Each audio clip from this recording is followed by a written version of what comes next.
Hello, everyone. My name is Janmaja, and this is our group. We're Team Erie, and we're going to be presenting our Capsim presentation. Our overview is going to look like this. Um, so basically, we're divided it into six different parts, and each one of us is going to talk about different parts. So the first one is strategy. So the strategy that we decided to implement in this foot race was called the broad differentiator strategy. And this method basically allows us to target multiple different markets and basically dip our feet into different customer populations according to the needs and the financial restrictions of the customers. And it basically is applied so that we could appeal to a vast range of consumers. Our overall end goal was to sell both high tech and low tech sensor products and make significant profits off of them. And we knew that the high tech market would reap in large amounts of profits and the low tech one could be sold faster and at higher volumes. So we kept this in mind during our foot race. Our thought behind this was to sell both high tech, or our reasoning and thought process behind choosing a broad differentiator strategy was quite simple in that we could manufacture sensors that could be sold at high and low tech prices with varying reliability, size, and performance.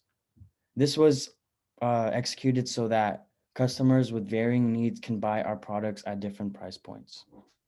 Another reasoning behind multiple different products was that customers who are concerned about affordability had products to buy without making a dent in their wallet. And so we basically catered to all types of socioeconomic customers. Another reason or advantage of having multiple different products in different markets was that if one of our markets failed, we would have a chance to succeed in other markets. So, for example, if our high tech market had failed, we would still have a shot to compete in a foot race if we set up our low tech market pretty well. And basically, how we executed was we introduced three products in the duration of the foot race, two of them being the low tech products and one being the high tech. Our first product was introduced in the middle of both the high tech and low tech markets, and it was meant to attract both customer bases.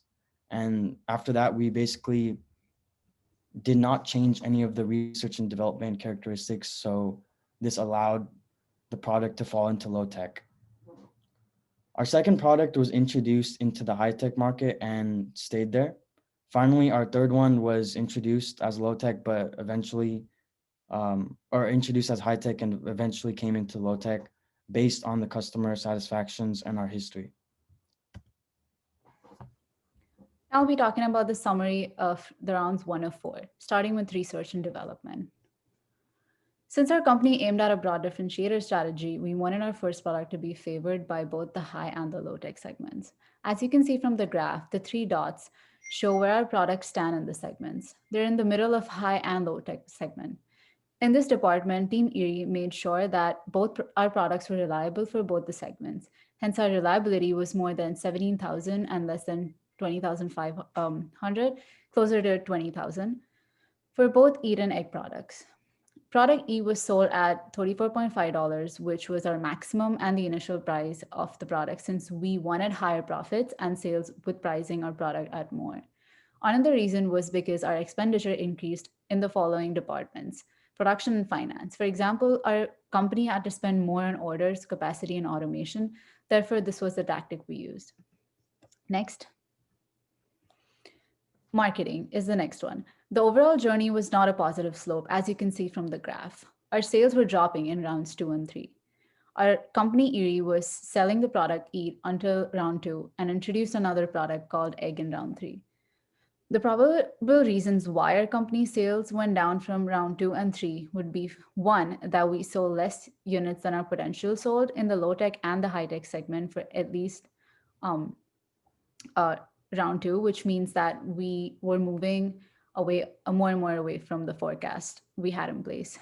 So overall, both our products also have most of the marketing money invested in sales budget and promo budget. This meant that our company was always prioritizing customer accessibility and awareness through these rounds. We wanted our customers to be most satisfied with their products. Next. Next is the production. Increasing the capacity will increase the maximum amount of order of the product. The orange bars show the decrease in capacity. The maximum order of a given year is double the amount of capacity from the last round. It started off with the capacity of 150 and then to 50 and then to zero, as you can see from those orange lines. Since spending on capacity had increasingly higher costs, we set the automation from 3.5 to 4 at max, since even a zero point 0.1 change would cost hundreds of dollars. It didn't do well at first, so we didn't want to spend money in orders that we were earning at that time. We increased the orders due to our increasing forecast, since in a few rounds, our units sold were higher than their potential sold. Next. Last is the finance. Investing in stocks and issuing long-term bonds were our pain points. Initially, Erie didn't keep with their stock price. They didn't keep their stock price very high because they didn't want to impact the existing shareholders by increasing their ownership percentage of our company. Since the stock prices can be expensive and increase affordability, we wanted to keep it low. Our team thought of increasing bonds in round four because this is the round where we were making progress in sales and profits. With our little expense in products capacity and higher expense in automation, we needed to issue bonds more so that they can be paid at any time within 10 years. We issued current debt of 1500 in round two since our products weren't getting sold compared to what our potential was. Our profits were also in negatives. So Erie wanted to retire bonds in the later rounds when we made enough profits, so we had the money to pay them back with interest. Next. So I'm going to walk you guys through summary of rounds 5 through 8. So for these rounds, our key highlights were that we introduced a third low-tech product, which was EEC, and then we slowly shifted it to high-tech product and shifted our other two products to low-tech. We shifted our, so we didn't have a strategy that we were working on for the first rounds, and we figured out we want to be a broad differentiator. So we stuck through that for the next rounds. Then another thing we did was we invested a lot of money in automation that helped us bring our price down. We also issued a lot of long-term bonds because we figured out that since there's only 8 rounds and those bonds have to be paid back after 10 years, we never really have to pay it back. So that was a good thing. And we tried to maximize our money using that.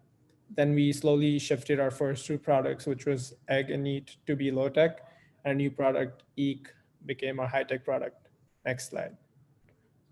So for research and development for these rounds, what we did was instead of updating our high tech product, we updated our high tech to move into low tech and introduce a new high tech product, which was EEC. As you can see on the map, it moves towards the right side, which is what we wanted. And that's what slowly happened. Next slide.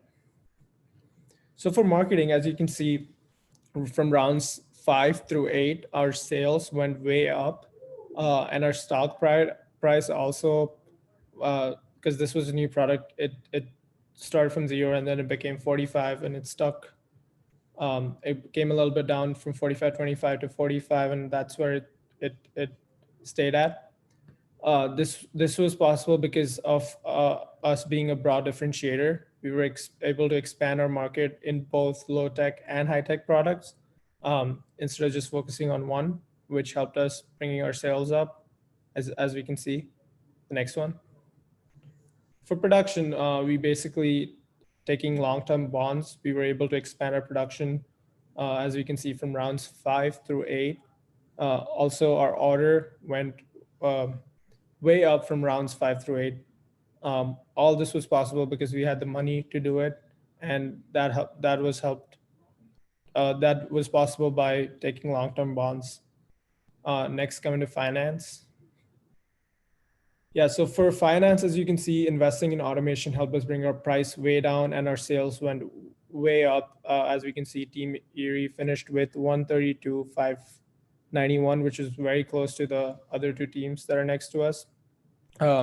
Also, our net margin was around 20,303, which was substantially good from what we started from. So basically, this is what we did from rounds 5 through 8. Next one. Now we're going to go through the purpose, goals, and objective. So for our purpose, we had a real-world competitive business environment where we had to make decisions and weigh each impact our decisions had on each department. We created competitive products that targeted two customer segments, the high-tech and low-tech. Next, we have the goals. So first, we have our business acumen, where we had to analyze and react to external market demands and experience the impact each part of the business has on every other part.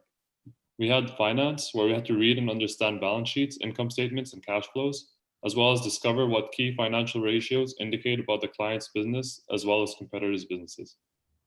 We had strategy, where we had to understand the importance of focus and strategic implementation, and we had to stay under our strategy in a fast-paced competitive environment.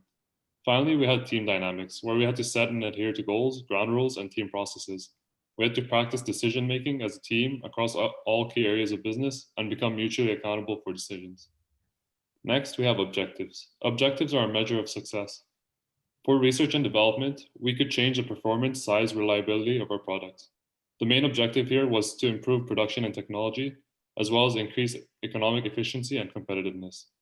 We also had marketing, where we could increase the price, promo budget, or sales forecast. The main objectives here was to increase sales, build brand awareness, and grow market share. So next, we have production and finance. In production, we could control the production schedule, capacity level, and the automation level. The main objectives here were to produce goods and services of the right quality, quantity, and at the right time with minimum cost. Overall, we were trying to improve efficiency. Finally, we have finance. Here, we could issue stock, borrow current debt, and issue long-term debt to help with our cash flow. The main objectives here were higher returns, better economic value added, and increasing our market value. So now moving on to assumptions and risks.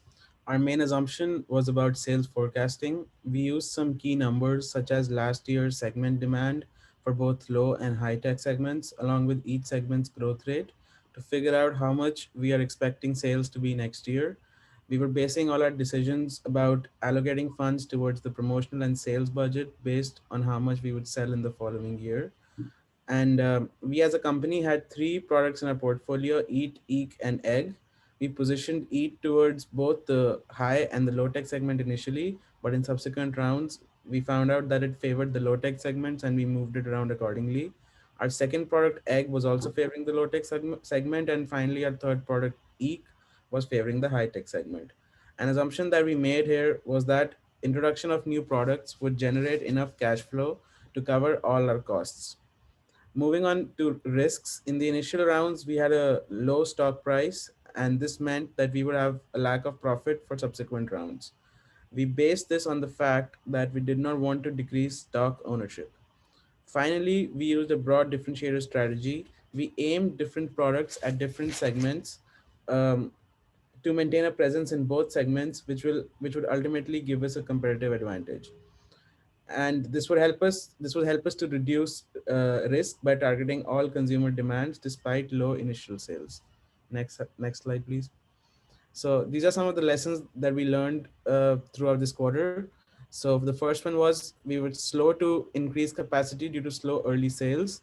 As mentioned earlier, we did not have the best sales in the first few rounds, but uh, investing in stocks and long-term bonds was critical, and that helped us maintain a positive cash flow that ultimately helped us to get higher sales. And also, we found out that reducing risk by introducing new products and broadening our portfolio was a very good way of and ultimately that is what we did, and we got to higher sales. Thank Okay. you. Thank you.